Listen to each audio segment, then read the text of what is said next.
Credo in unum Deum.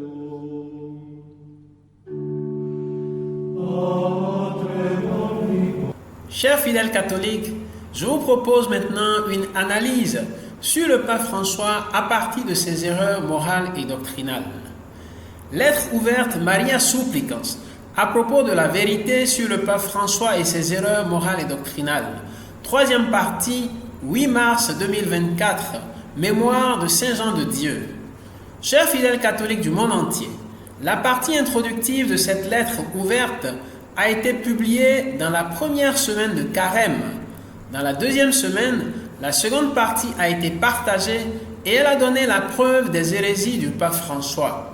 Dans cette troisième semaine, j'expliquerai pourquoi François est un faux docteur, un faux pasteur et un faux prophète. Ne nous décourageons pas. Au fur et à mesure que nous connaissons mieux la vérité sur François et ne partons pas de l'Église catholique, puisqu'elle est l'Église du Christ, celle qui a la plénitude de la révélation divine. Unam sanctam catholicam et apostolicam ecclesiam, nous dit le credo de Nicée-Constantinople. Au contraire, continuons à aimer François et à prier pour sa conversion totale à la vérité, car jusqu'à preuve officielle du contraire, il est canoniquement le pape de notre Église. Notre prière peut être adressée à Dieu en ce jour par l'intercession de Saint Jean de Dieu, modèle de sainte préoccupation pour le salut des âmes. Ce dernier aspect est très important et le Code de droit canonique a même rappelé qu'il ne faut pas perdre de vue le salut des âmes qui doit toujours être dans l'Église la loi suprême, canon 1752, ce qui implique le devoir de leur prêcher la vérité, confère canon 747. Salus animarum suprema lex. Or, avec objectivité et impartialité, en analysant les erreurs morales et doctrinales du pape François, tout observateur intellectuellement et moralement honnête constate nécessairement qu'il a failli à ce grave devoir et est devenu un faux docteur, un faux pasteur et un faux prophète. 1. Le pape François est un faux docteur. Pourquoi l'expression faux docteur? Parce que le vrai docteur enseigne la vérité, tandis que le faux docteur enseigne l'erreur, sans jamais admettre qu'il est en erreur. Confère Colossiens 2, 4, 1 Timothée 4, 1, 6, 3 à 4, 2 Pierre 2, 1 à 3, Jude 1, 4. Le vrai docteur peut-il se tromper? Oui, car errare humanum est, l'erreur est humaine. Et quand on le lui fait remarquer, l'humilité le pousse à reconnaître son erreur et à la rectifier. Par contre, le faux docteur est obstiné et refuse de reconnaître son erreur et de la rectifier. Même lorsqu'on lui donne des preuves claires de cette erreur, il cherche toujours à la présenter comme étant la vérité. Ne peut-on pas qualifier cela de mensonge, puisque consciemment, il cache la vérité à des gens qui ont le droit de la connaître.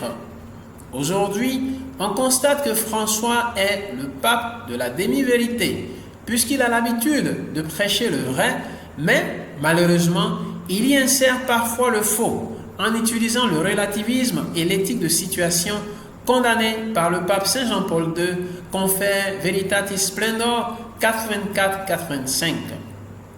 Il n'y a plus aucun doute que les erreurs de François ont semé la confusion morale et doctrinale dans l'Église et créé une crise de vérité et de foi en de nombreux chrétiens. Dans l'histoire 2 fois millénaire de l'Église, y a-t-il eu au plan universel autant de troubles consécutifs aux déclarations pontificales liées à la doctrine et à la morale? Voyons maintenant un exemple très important qui montre bien que François est un faux docteur. Malheureusement, c'est un sujet oublié par les cardinaux et les évêques. C'est la nouvelle hystérectomie de 2018. Plusieurs journalistes et intellectuels catholiques, par exemple Jan Smits de le blog de jansmits.blogspot.com et de lifesitenews.com, Bruno Moreno de infocatholica.com, Carl Gundersen de catholicnewsagency.com, Pilar Calva Mercado, PhD sous la direction du professeur Jérôme Lejeune, Université de Paris 5, Joshua Schultz, PhD, et William Hammond, PhD de Salz University aux États-Unis, etc. Se sont plaints publiquement de cette décision, mais aucune rectification n'est venue du Vatican. Ni le pape François, ni le cardinal Luis Francisco Ladaria Ferrer, SJ, c'est-à-dire jésuite, ni l'archevêque Giacomo Morandi n'ont retiré le document de la Congrégation pour la doctrine de la foi par lequel, le 10 décembre 2018, ils ont autorisé une hystérectomie qui est en réalité une stérilisation directe, c'est-à-dire un acte intrinsèquement et moralement mauvais, confère au Manévité 14. Cette nouvelle hystérectomie autorise la femme stérile qui a des relations sexuelles à se faire retirer l'utérus lorsque l'état de l'utérus ne comporte aucun danger présent ou futur pour sa santé, avec l'excuse que tous ces enfants meurent avant la naissance. Cependant, une telle pratique est contraire à la tradition chrétienne, comme l'ont rappelé le pape Saint Jean-Paul II et le pape Benoît XVI, confère document de la Congrégation pour la doctrine de la foi, 31 juillet 1993. Ce qui est triste, c'est que les conséquences de cette erreur sur le plan pratique, hôpitaux catholiques, et sur le plan théorique, enseignement catholique, sont graves. Avoir poussé depuis 6 ans des femmes et des médecins à pratiquer la stérilisation directe, prohibée par la loi divine, et de plus, avoir enseigné cela aux étudiants pour qu'ils le perpétuent. Il s'agit de la première mesure antinataliste de l'Église catholique et de la première erreur de la Congrégation pour la doctrine de la foi, confère ma 3e lettre ouverte, 25 mars 2022. Notre honnêteté de chrétiens et notre fidélité à Dieu sont donc mises à l'épreuve. Sans peur, nous devons demander au pape François qu'il retire le document autorisant cette nouvelle hystérectomie, car l'obéissance au pape a une limite, le péché. En effet, la juste loi de Dieu sur la procréation est au-dessus de la nouvelle norme morale erronée créée par François Ladaria et Morandi. 2. Le pape François est un faux pasteur. Pourquoi l'expression faux pasteur? Parce que le vrai pasteur veille à ce que le troupeau universel du Christ, écarté des nourritures empoisonnées de l'erreur, soit nourri de la doctrine céleste. Cela vient du Concile Vatican I, première constitution dogmatique Pastor Eternus sur l'Église du Christ, chapitre 4, 18 juillet 1870, DS 3071. Au contraire, le faux pasteur nourrit avec des erreurs et des demi-vérités contraires à la vérité divine, confère Jérémie 23, 1 à 4, Jean 10, 12 à 13, Actes 20, 29 à 30. Plusieurs exemples montrent clairement que François a manqué au grave devoir, qu'ont tous les pasteurs de l'Église, de former la conscience des chrétiens au bien moral dans la vérité, confère Lumen Gentium 25, Code de droit canonique 749.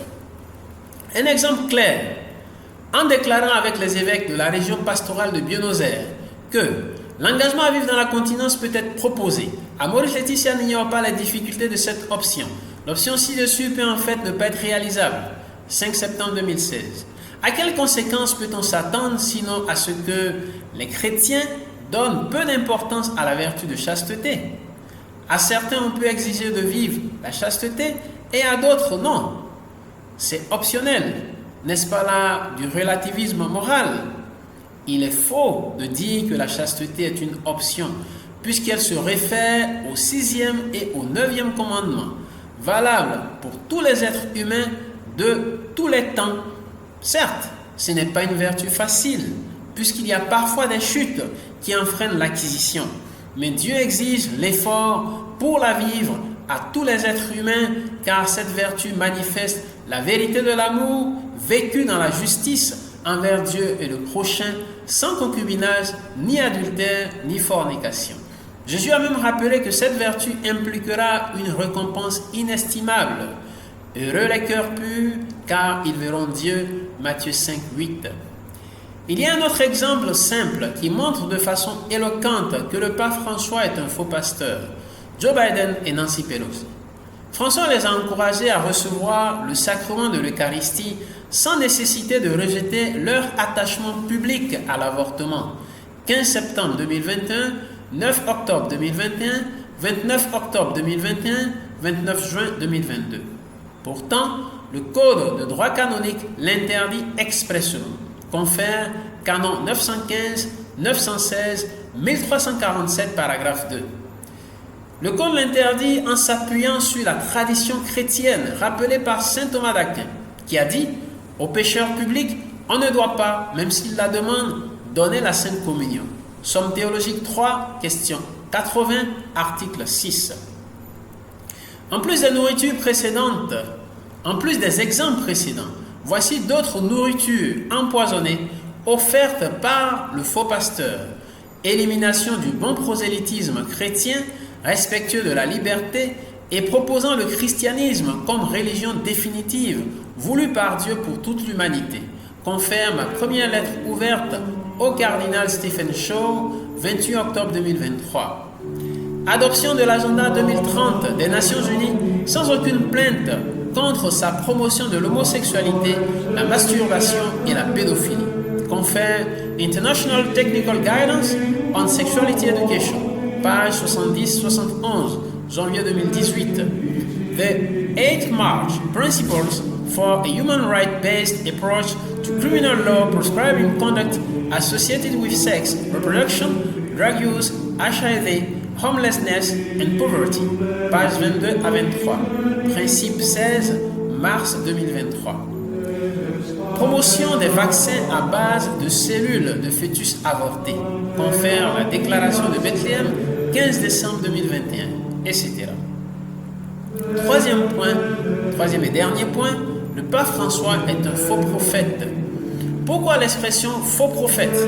Parce que le fait de ne pas bien comprendre le dogme de l'infaillibilité pontificale, confère Concile Vatican I, DS 3074, amène beaucoup de personnes à croire que toutes les paroles et actions de François sont directement inspirées par Dieu. Ces personnes obéissent alors aveuglément à tout ce que François dit. Pourtant, avec un peu de discernement, on peut constater que François contredit parfois la parole de Dieu.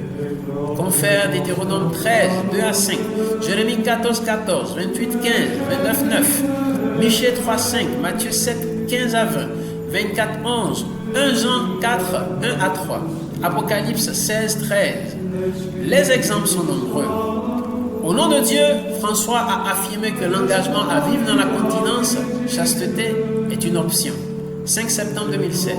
Pourtant, Dieu n'a jamais déclaré quelque chose de semblable. Au nom de Dieu, François a dit « On ne naît pas saint, on le devient ». Et cela vaut aussi pour Notre-Dame, 21 décembre 2018.